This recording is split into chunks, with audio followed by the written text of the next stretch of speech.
The moment she laughed at my shoes, I knew I had made the right decision to come here pretending to be someone I wasn't. They were old brown flats, soft leather, scuffed at the toes, the kind I used to wear back when money felt like a rumor other people lived inside.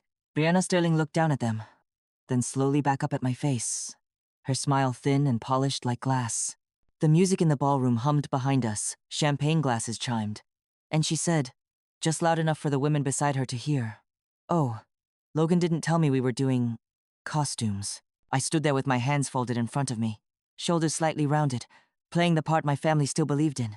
Harper Vance, the stinky country girl, the one who left town with a duffel bag and came back only for funerals and holidays. If that, the one who never quite fit back into the picture frame they liked to hang on the wall. Inside, though, something very old and very sharp woke up. Before that night, before the chandeliers and the insults and the quiet hum of lies, my life was simple in a way people never expect from women like me. I wake up early, 5:30 most mornings.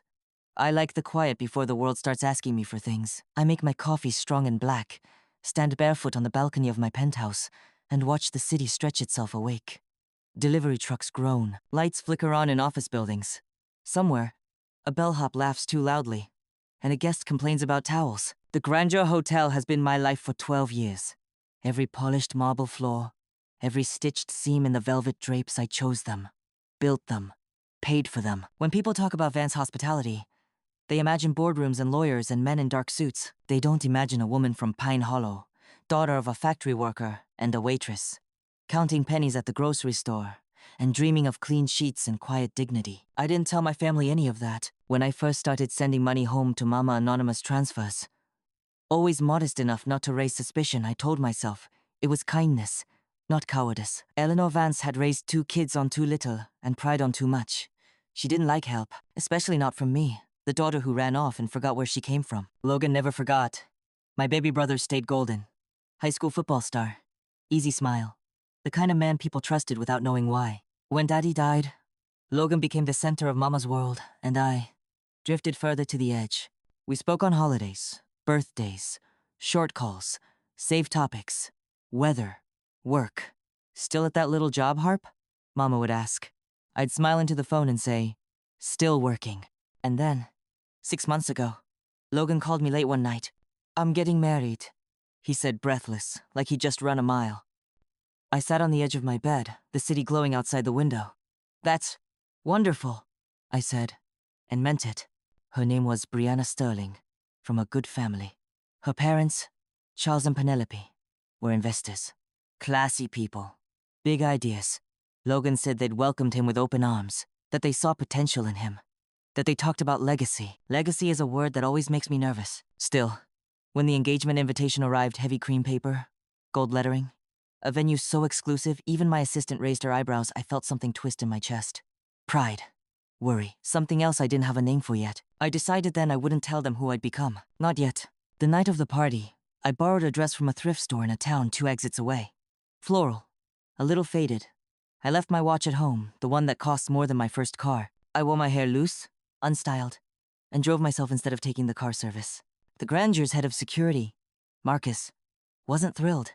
"You want me there," he said carefully, standing in my office doorway, at least in the background. "I want you watching," I replied. "Just not seen." He nodded. He always did. Loyalty like that is rare. Earned. The ballroom buzzed with money. You can smell it, sometimes expensive, perfume layered over nerves, leather shoes polished to mirrors, laughter that rings just a second too long. I slipped through the crowd unnoticed, exactly as planned. Until Brianna found me. She was beautiful, in the way magazines teach women to be. Perfect hair, perfect smile, eyes that measured before they warmed. When Logan introduced us, her hug was light, her arms barely touching my back. "So, this is Harper," she said. "I've heard stories.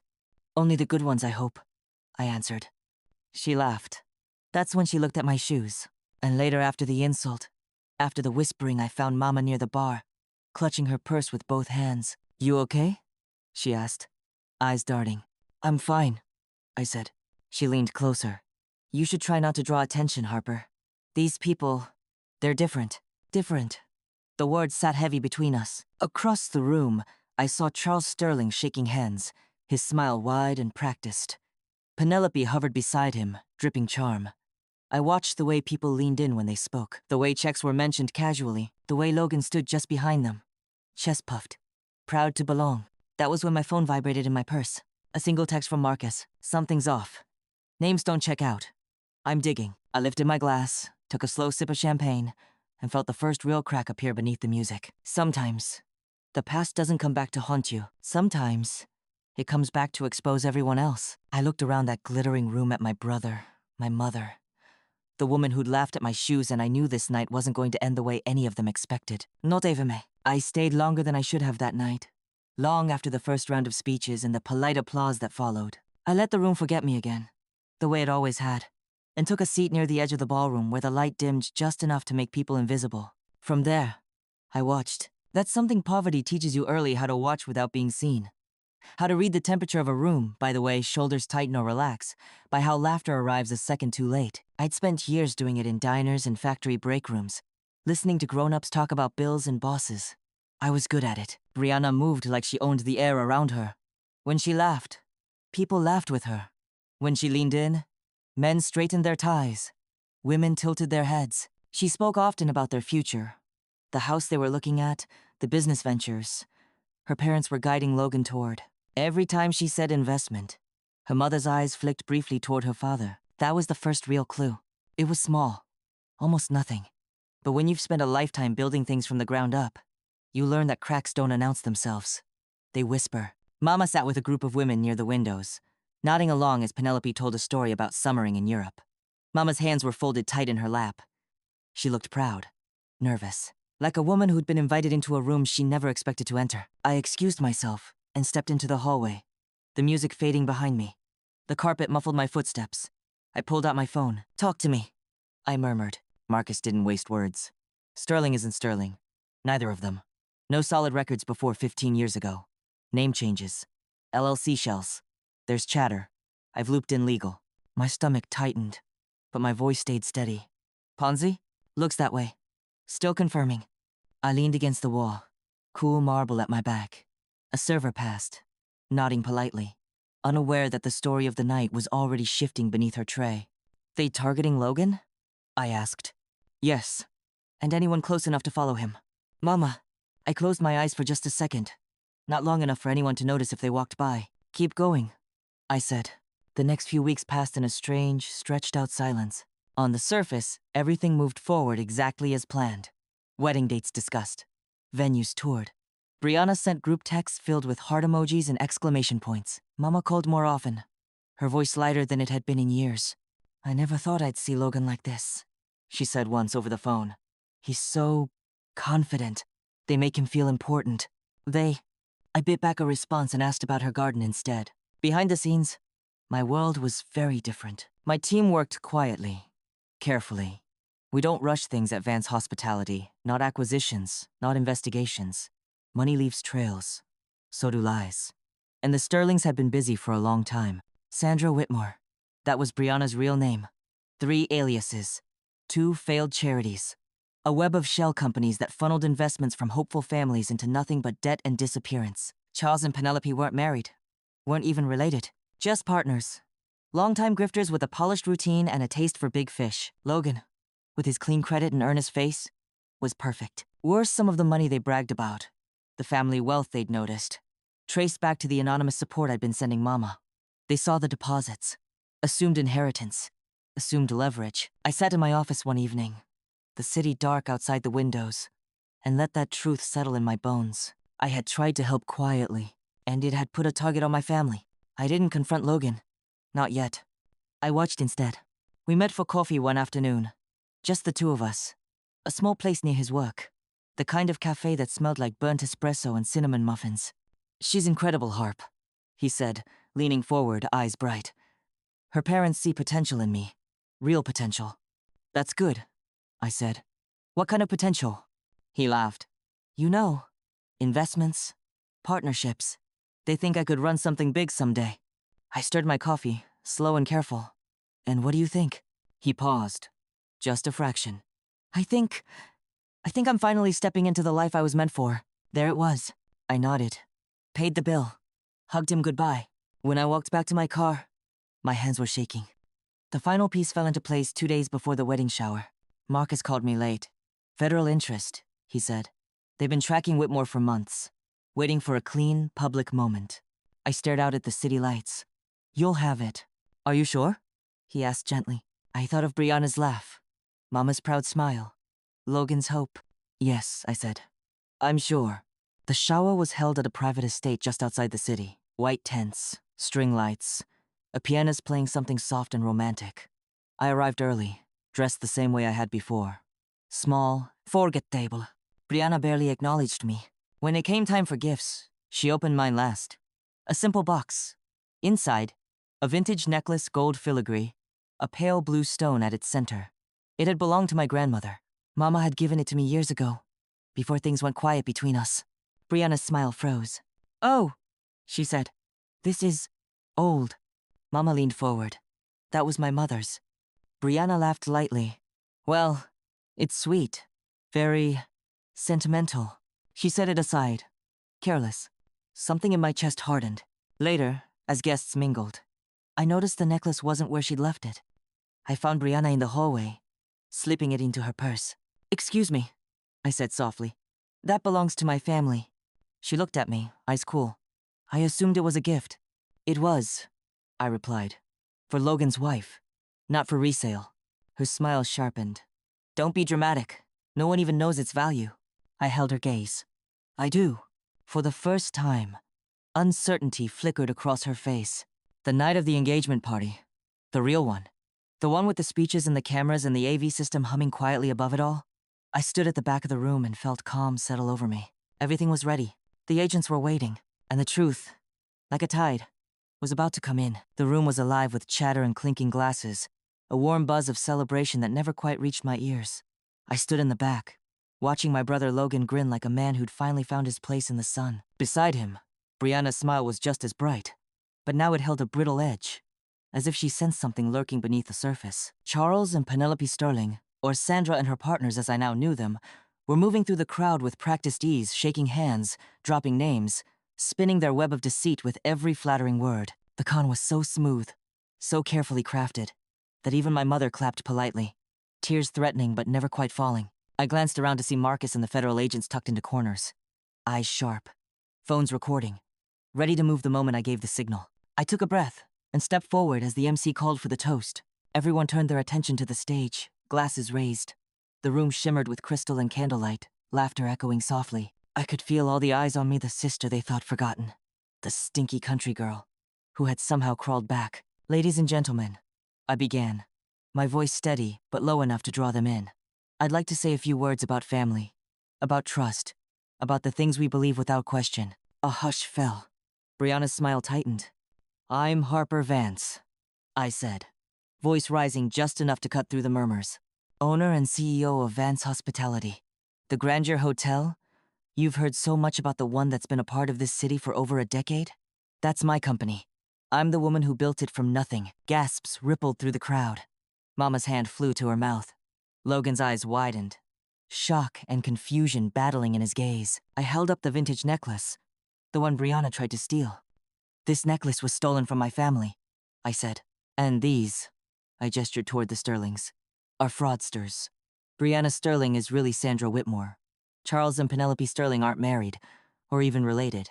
They've been running a Ponzi scheme, targeting my brother and others with false promises and empty investments. At that moment, the big screen behind me flickered to life. Video clips, documents, voice recordings, evidence gathered by my team and the federal agents played out for everyone to see. Names, numbers, fake companies, lies laid bare. The room held its breath. Then, footsteps echoed. Agents moved in. Charles and Penelope froze, then tried to slip away, but the doors were blocked. Everyone stay calm, a voice said. You're under arrest for fraud and conspiracy. Logan stared at them, disbelief crashing into betrayal. Brianna's face lost its color. I stepped down from the stage, moving toward him. Logan, I said gently, I'm so sorry you had to find out this way. He looked at me, really looked, and something in his eyes shifted. The little brother I'd protected from afar, the man who had been swallowed by dreams and lies, was there again. Harper? He whispered. Yes, I said. It's me. The fallout was messy. Family secrets always are. Mama cried that night, not for the fraud, but for the years lost between us. I didn't know how to reach you, she said. I was so proud and so scared. We talked for hours, honest and raw. I shared my fears, my triumphs, the loneliness of building something from the ground up while everyone else thought I was just a ghost. Logan, stunned but grateful, began asking questions about business, about life, about how to start over without feeling like a failure. I told him it's okay to be scared. That strength isn't about never breaking. It's about choosing to keep going. The stolen necklace found its way back to a velvet box in my office.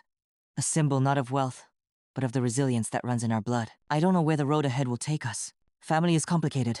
Love is messy. But sometimes, it's in the hardest moments we find what truly matters. The days after the arrest felt like walking through fog. The world kept turning meetings, phone calls, press inquiries, but inside, everything was muted, as if time itself was holding its breath. Logan didn't answer my calls at first. I imagined him sitting in his apartment, the walls closing in, trying to understand how everything he believed in had crumbled. When he finally picked up, his voice was low, tentative, like he was unsure if I was friend or stranger. "Harper," he said, the word a question and a hope all at once. "I'm here," I told him, "and I'm not going anywhere." That night, he came over. The grandiose living room, usually so polished and impersonal, felt different with him there, more real, more fragile. We didn't speak much at first. Sometimes, just the sound of the city outside, the faint hum of the air conditioner, was enough. Eventually, he asked, "Why didn't you tell me who you really were?" I looked at him. Memories folding between us. The quiet dinners where I was a shadow. The Christmas mornings when he didn't notice I was missing. "I wanted to," I said. But every time I tried, I felt like I was reminding everyone of what I'd left behind. I thought if I stayed away, it would be easier for you. His eyes softened. It wasn't easier. No, I agreed. It wasn't. We talked until the sky began to lighten, about the past, about mistakes, about how to move forward without forgetting the lessons burned into our skin. Mama reached out too. Our conversation started as short check-ins. "How are you? Need anything?" But grew into something deeper. One afternoon, I found her sitting in the garden behind her house, sunlight filtering through the leaves, casting soft shadows on her face. She held a small pot of lavender, her hands steady but worn. "I'm proud of you, Harper," she said quietly. "Not just for the hotel, but for standing up, for protecting us." I smiled, feeling a warmth that had nothing to do with the sun. "I just did what I had to." She nodded. "You've always been stronger than you let on." It struck me then how much strength comes from the quiet moments we don't show the world. How resilience is often mistaken for silence. At work, things shifted too. The board of Vance Hospitality stood firmly behind me. The scandal had shaken the family, but the company? It was mine, built on years of blood and sweat. I met with Marcus and my legal team to review the next steps. The Sterling's Ponzi scheme was unraveling fast, but there were still loose threads investors who needed reassurance. Employees worried about the fallout. A city watching closely. I told them, "We handle this with integrity. No shortcuts. Transparency." Because that's what this was about now. Not just reclaiming my family's honor, but setting a standard for how we rebuild trust. Reconciliation isn't a straight line.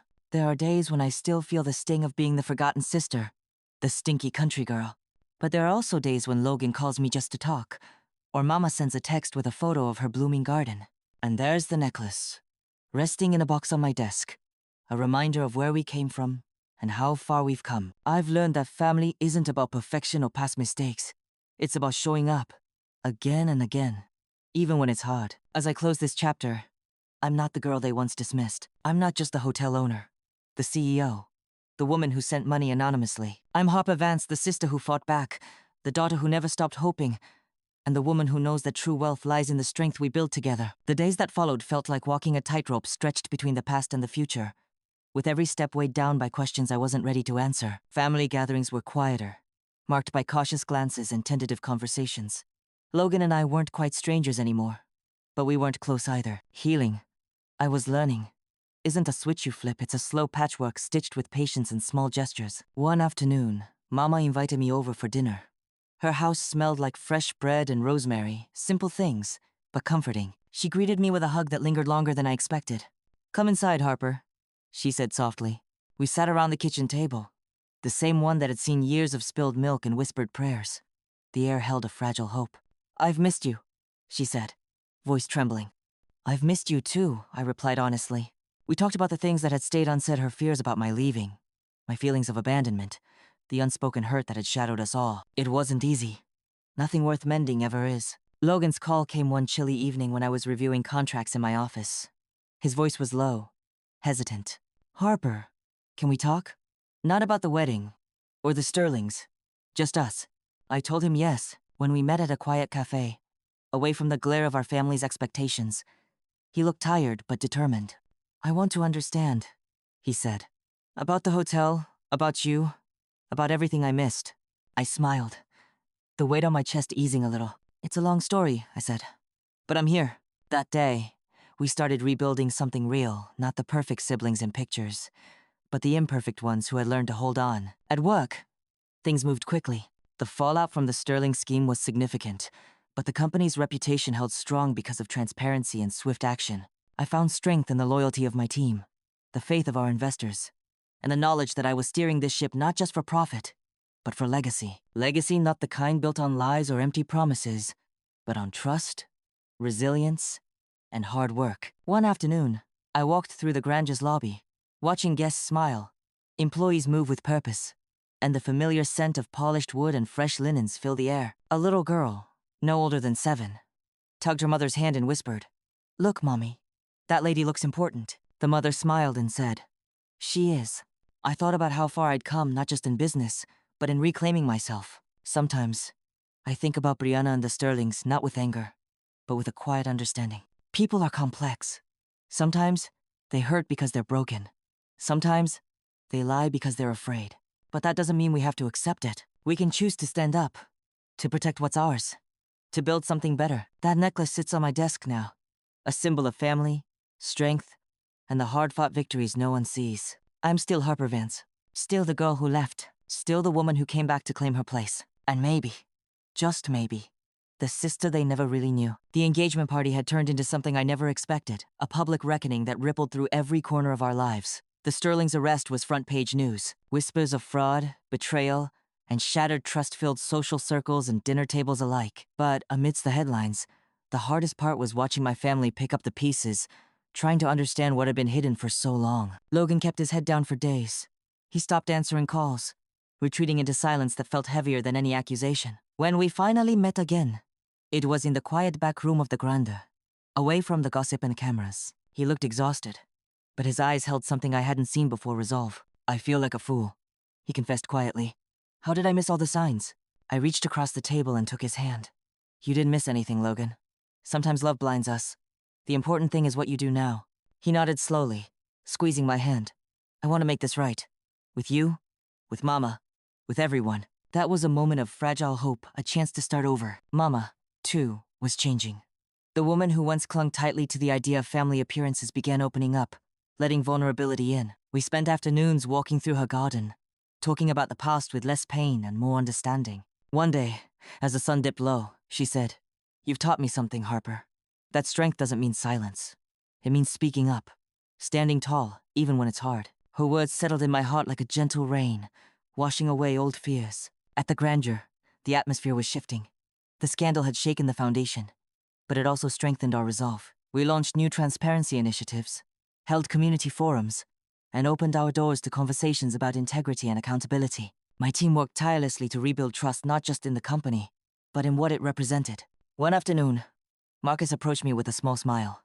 "You did good," he said simply. I returned the smile, feeling a deep sense of gratitude. Loyalty like his was rare and precious. The necklace, once a symbol of theft and betrayal, had taken on new meaning.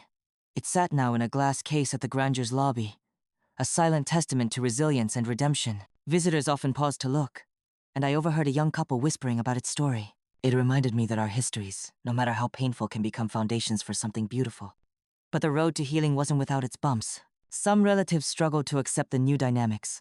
Old resentments surfaced, awkward silences stretched too long, and not every conversation ended with understanding. One evening, after a particularly tense family dinner, I sat alone on the balcony, the city lights shimmering below.